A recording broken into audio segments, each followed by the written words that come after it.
अध्याय 14 रतनजी साई समागम।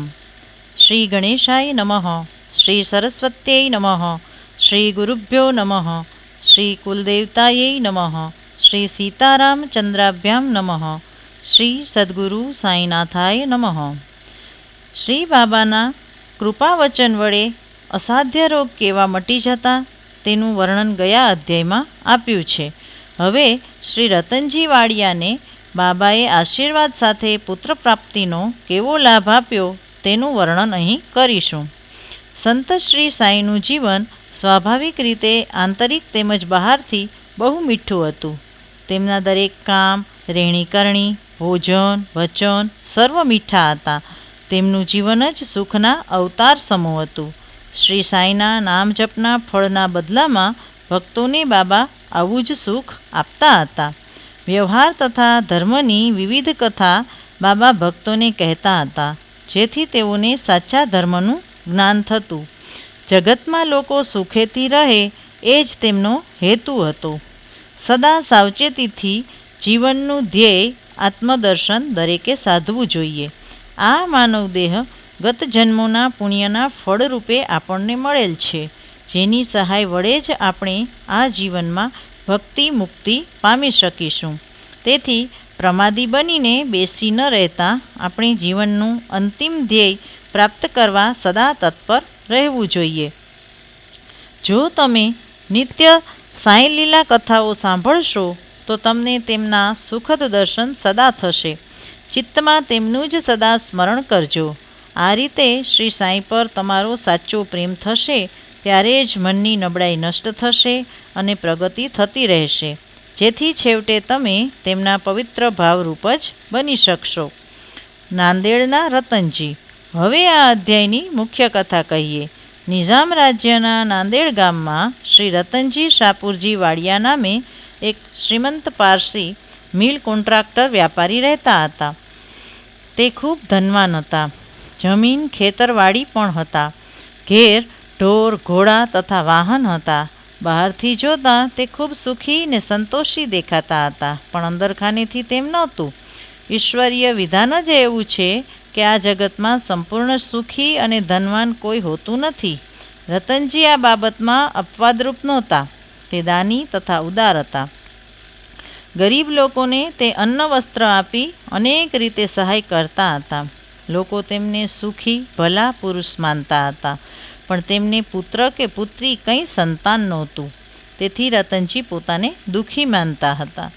જેવું પ્રેમ ભક્તિ વિનાનું કીર્તન છે, જેવું વાદ્ય વિનાનું સંગીત છે, જેવો યજ્ઞોપવિત વિનાનો બ્રાહ્મણ છે, જેવો સર્વ કળામાં વહેવારું આવડત વગરનો માણસ છે, જેવી પશ્ચાતાપ વગરની યાત્રા છે, જેવો રત્ન વિનાનો દાગીનો છે, તેવું જ પુત્ર વિનાના માણસનું ઘર શૂન્ય જેવું છે। રતનજી પણ આ બાબત સદા ચિંતામગ્ન રહેતા અને મનમાં કહેતા, શું ઈશ્વર મને પુત્રનું દાન કરવા કૃપા કરશે? આમ શોકાતુર થવાથી અન્ન પર તેને રુચિ થતી નહીં। દાસગણુ મહારાજ પર તેમને સારો ભાવ હતો, તેથી એકવાર તેમને મળીને તેમની પાસે પોતાનું અંતર ખોલ્યું।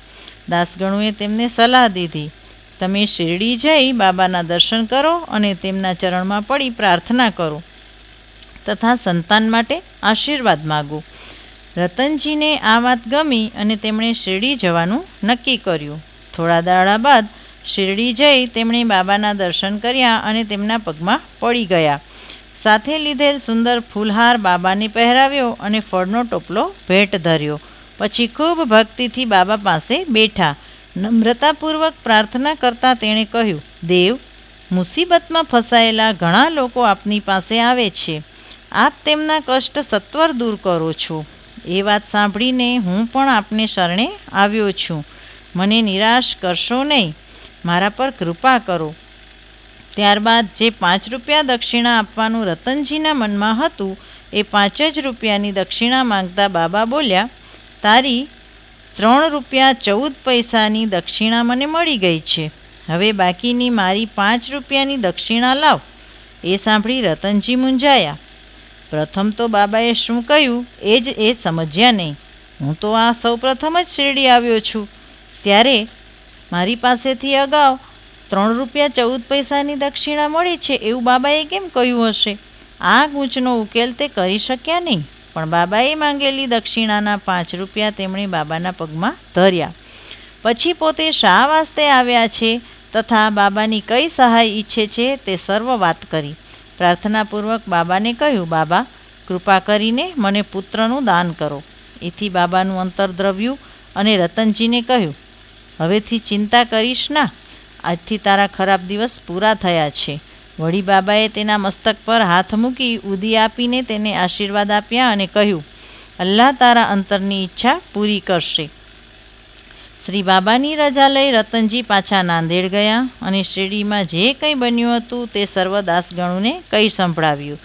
એ વાત કરતાં રતનજીએ કહ્યું, બીજું બધું તો બરાબર, મને સુખેથી બાબાના દર્શન થયા, બાબાએ મને ઉદી પ્રસાદ આપી આશીર્વાદ દીધા, પણ એક વસ્તુ હું સમજી શકતો નથી.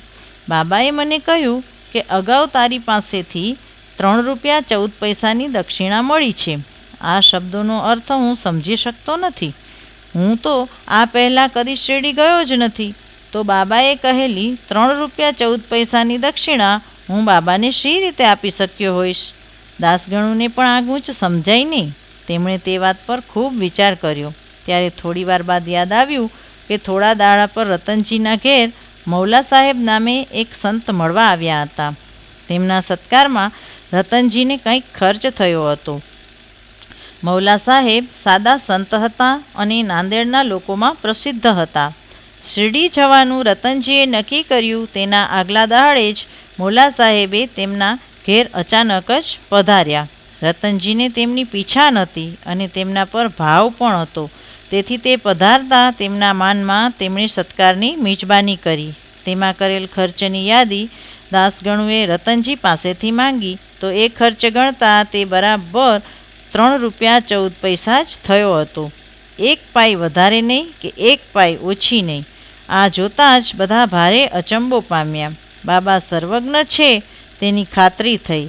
બાબા પોતે શિરડી રહે છે, છતાં દૂર દૂર શું ચાલી રહ્યું છે તેમની તેમને બધી જ ખબર પડે છે. તેમને ભૂત ભવિષ્ય વર્તમાનની સર્વ ખબર છે. દરેક જોડે તેમણે સંપૂર્ણ એકત્વ સાધ્યું છે. આ દ્રષ્ટાંતમાં જ તેમણે મૌલા સાહેબ જોડે એકત્વ ન સાધ્યું હોય અને એ બંને એકરૂપ જ ન હોય તો આ મૌલા સાહેબના સત્કારની તથા તે પાછળ થયેલા ખર્ચની બાબાને શી રીતે ખબર પડી? રતનજીને આ ખુલાસાથી સંતોષ થયો અને બાબા પરની શ્રદ્ધા દ્રઢ થઈ.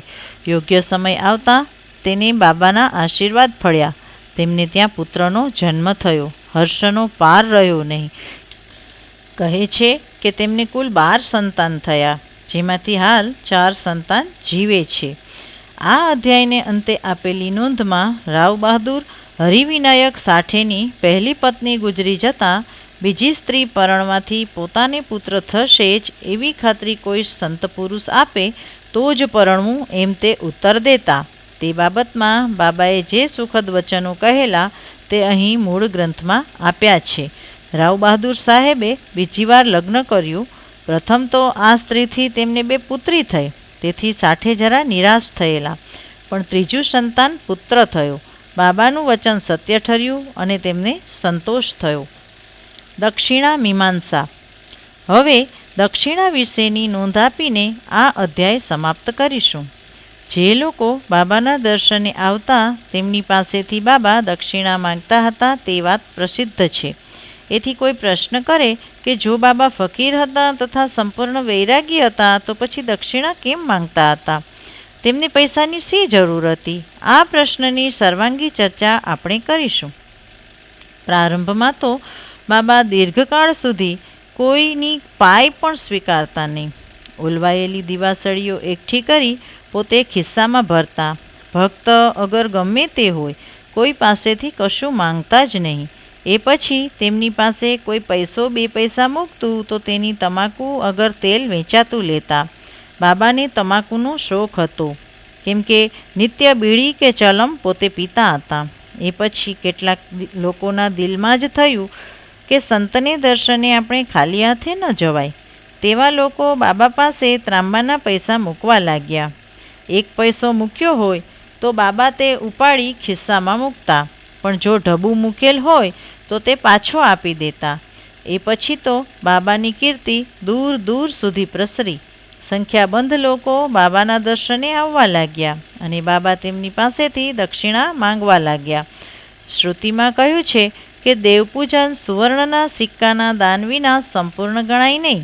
આમ જો દેવપૂજનમાં પણ પૈસાની જરૂર છે તો સંત પૂજનમાં તેની જરૂર કેમ ન હોય? એથી જ શાસ્ત્રોમાં લખ્યું છે કે દેવ, રાજસંત કે ગુરુ પાસે કદી ખાલી હાથે જવું નહીં.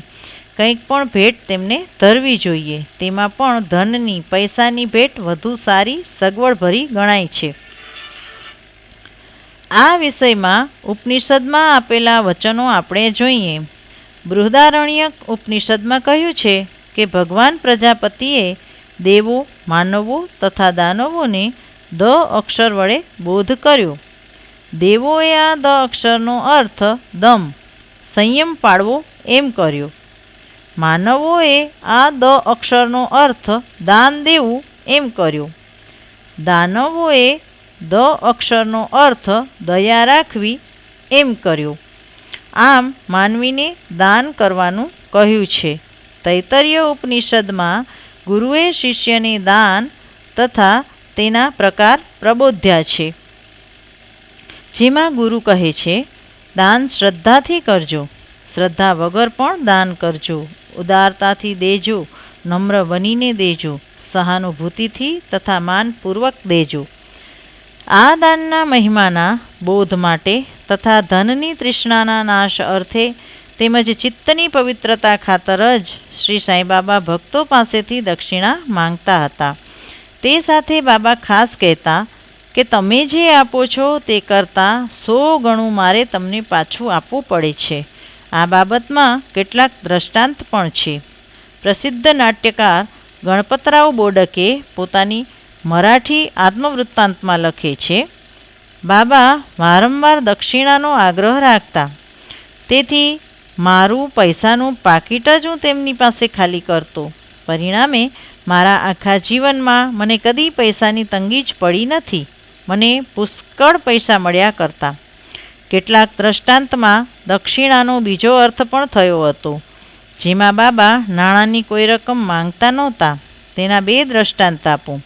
પહેલું, પ્રોફેસર નાર્કે પાસે બાબાએ 15 રૂપિયાની દક્ષિણા માંગી. નાર્કેએ કહ્યું, બાબા આપ જાણો છો કે મારી પાસે રાતી પાઈ નથી. ત્યારે બાબા બોલ્યા, તારી પાસે પૈસો નથી એ વાત હું જાણું છું, પણ તું યોગ વશિષ્ઠ વાંચે છે તેમાંથી તું મને દક્ષિણા દે. અહીં દક્ષિણાનો અર્થ એવો થતો હતો કે આ પુસ્તકમાં આપેલ બોધનો સાર ખેંચી તારા હૃદયમાં મારો વાસ છે ત્યાં એ બોધ એકત્ર કરી રાખજે. બીજા દ્રષ્ટાંતમાં શ્રીમતી તરખડ પાસેથી બાબાએ દક્ષિણાના 6 રૂપિયા માગ્યા. બાઈ પાસે પૈસોય નહોતો. તેથી તેના મનમાં સંતાપ થયો. ત્યારે તેના પતિએ તેને સમજાવ્યું કે બાબા તો તારા 6 શત્રુ કામ, ક્રોધ, લોભ, મોહ, મદ, ઈર્ષા તેમને સમર્પણ કરી દેવાનું તને કહે છે. અને બાઈએ જ્યારે બાબાને આ દક્ષિણાનો એ અર્થ છે કે કેમ એમ પૂછ્યું ત્યારે બાબાએ હા પાડી હતી. વળી એ વસ્તુ પણ નોંધવા પાત્ર છે કે બાબા પાસે દક્ષિણાના જે રૂપિયા એકઠા થતા તે સર્વ પોતે તે જ દાડે સાંજે દાનમાં દઈ દેતા હતા. બીજે દાડે તો સવારે સાવ ફકીર બનીને જ બેસતા હતા. છેલ્લા 10 વર્ષમાં તો બાબા પાસે દક્ષિણાના હજારો રૂપિયા આવ્યા હતા. છતાં જ્યારે તેમણે મહાસમાધિ લીધી ત્યારે તેમની પાસેથી 20 રૂપિયા જ નીકળ્યા હતા. ટૂંકમાં ભક્તો પાસેથી દક્ષિણા લેવાનો બાબાનો મુખ્ય ઉદ્દેશ તો ભક્તોને વૈરાગ્ય વૃત્તિ તથા પવિત્ર ભાવનાના પાઠ ભણાવવાનો જ હતો. આ દક્ષિણાના વિષય પર સાંઈલીલા માસિક વર્ષ 7 પાના 7 થી 25 ઉપર થાણાના નિવૃત્ત મામલતદાર બાબાના પરમભક્ત શ્રી બી.વી. દેવનો એક લેખ પ્રસિદ્ધ થયો છે. તેમાં તે લખે છે, બાબા બધા પાસેથી દક્ષિણા માંગતા નહોતા. માંગ્યા વિના કોઈ દક્ષિણા આપતું ત્યારે ઘણીવાર તો તે પાછી આપી દેતા. ચોક્કસ ભક્તો પાસેથી જ તે દક્ષિણા માંગતા હતા. બાબા આપણી પાસે માંગશે પછી આપણે દક્ષિણા આપશું એવું જે ભક્તોના મનમાં હોય તેની પાસેથી તો બાબા કદી માંગતા જ નહોતા. બાબાની મરજી વિરુદ્ધ જો કોઈ દક્ષિણા ધરતું તો બાબા તેને અડકતા જ નહીં. તે છતાં તે ત્યાં રાખી મૂકે તો તે ઉઠાવી લેવાની બાબા આજ્ઞા કરતા હતા. ભક્તોની ભક્તિ, ઈચ્છા તથા સગવડ પ્રમાણે બાબા તેમની પાસેથી નાની મોટી રકમ દક્ષિણાની માંગી લેતા હતા. સ્ત્રીઓ તથા બાળકો પાસેથી પણ દક્ષિણા માંગતા. બધા જ શ્રીમંત પાસેથી કે બધા જ ગરીબ પાસેથી બાબા કંઈ દક્ષિણા માંગતા નહોતા. બાબાએ દક્ષિણા માંગી હોય છતાં તેણે તે ન આપી હોય તેવાની જોડે બાબા કદી ક્રોધ કરતા નહીં. કોઈએ મિત્ર જોડે દક્ષિણા મોકલી હોય અને મિત્ર તે આપવાનું ભૂલી ગયો હોય તો બાબા તેને યાદ દેવડાવી માંગી લેતા હતા. વળી કોઈ વાર ભક્ત દક્ષિણાની જે રકમ બાબા પાસે મૂકતો તેમાંથી ચોક્કસ જ રકમ ઉપાડી લેવા માટે બાબા તેને આજ્ઞા કરતા અને એ રકમ તેમના દેવ મંદિરમાં સાચવીને રાખવાનું કહેતા. બાબાની આ પદ્ધતિથી દાતા ભક્તને ત્વરિત લાભ થતો. મૂળ સંકલ્પ કરેલી રકમ કરતાં જો કોઈ વધુ રકમ આપતું તો બાબા એ વધારાની રકમ તેને પાછી આપી દેતા હતા. વળી કોઈ ભક્ત પાસે દક્ષિણાના પૈસા ન હોય તો બીજા પાસેથી ઉછીના લઈને પણ આપવાની પોતે આજ્ઞા કરતા. કોઈ પાસેથી તો દાડામાં 4-5 વખત પર પણ દક્ષિણા માંગતા. દક્ષિણાની આવેલી રકમમાંથી બાબા ચલમ અગર ધૂણીના લાકડા ખરીદવા કે એવા કામમાં બહુ અલ્પ ખર્ચ કરતા અને બાકીની રકમ જુદા જુદા માણસોને દાનમાં દઈ દેતા હતા. શિરડી સંસ્થાનની સર્વ વસ્તુઓ તો રાધાકૃષ્ણ માઈની સૂચના મુજબ વિવિધ શ્રીમંત ભક્તો લઈ આવ્યા હતા. જ્યારે આવી કોઈ ભારે કિંમતી વસ્તુ લાવતું ત્યારે બાબા ખૂબ ખીજાઈને ગાળો દેતા.